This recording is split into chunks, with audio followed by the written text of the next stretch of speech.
加拿大众议院外交事务与国际发展委员会、国际人权小组委员会21日就维吾尔问题发表声明，称中国对维吾尔穆斯林实施种族灭绝，呼吁加政府对中方官员实施所谓马格尼千金式的制裁。该委员会报告说，中国政府对东突厥散维吾尔和其他突厥人民的破坏是联合国种族灭绝公约所定义的种族灭绝。该委员会在声明中谴责中国政府对东突厥散维吾尔和其他突厥人民的破坏。声明援引自2018年以来举行的听证会上提出的证据指出，中共的行动构成了种族灭绝公约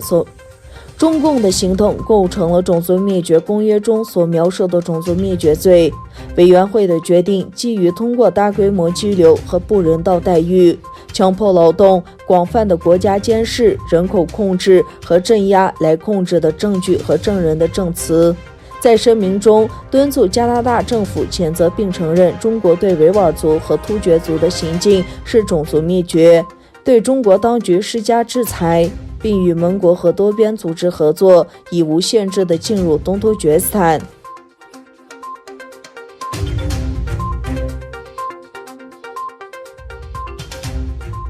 英国研究员兼政策顾问利莫尔·西蒙尼于10月16日在外交政策杂志上发表了一篇文章，认为网络战的原则可用于东突厥散的危害人类罪。他指出，国家对该地区穆斯林的破坏取决于高科技大规模监视，这为其他国家收集情报和渗透到拘留营敞开了大门。西蒙尼说，网络战争的原则可以应用于攻击东突厥散犯下的危害人类罪的目标。在拘留营中对技术进行秘密和针对性的网络攻击将具有更多优势。鉴于拘留营的秘密性质，使用摄像机和数据可以提供有关侵犯人权行为的可靠情报。这样的证据可以用来对付中共官员，包括将案件提交给国际法院。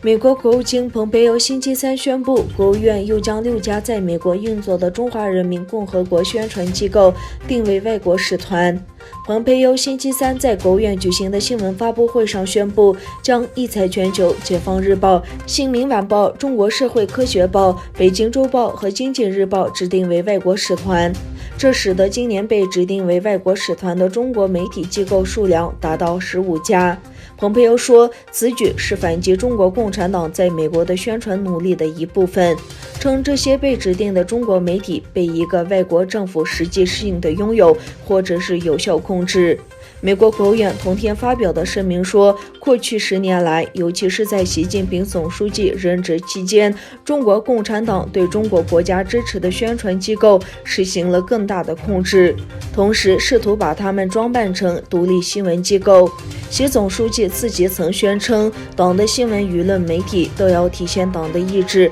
维护党中央的权威，行动上同党中央保持高度一致。自由媒体受制于真相，而中华人民共和国的媒体则受制于中共。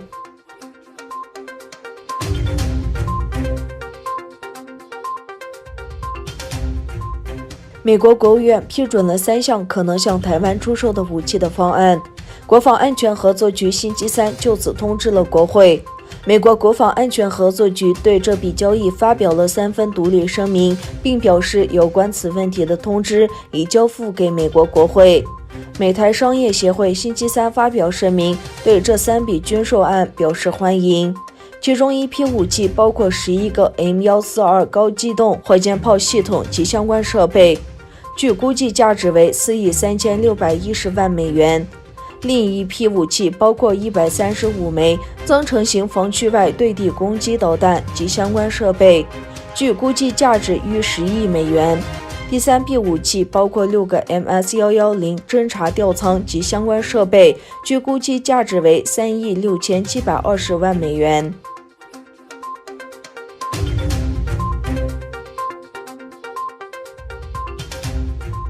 英国牛津大学和英国药厂阿斯特捷利康合作研发抵抗武汉肺炎的实验疫苗。有1名在巴西参加第3阶段人体实验的志愿者死于武汉肺炎的并发症。目前相关单位正在调查主要死因。根据巴西媒体21日报道，这名志愿受试者是28岁的医生费托沙，住在里约热内卢。国家卫生检测局援引道德保密承诺，没有说明志愿者是接种了疫苗还是安慰剂，只说在10月19日接到死亡通知。独立委员会分析评估后指出，没有引起对临床实验安全性的担忧，建议继续进行研究。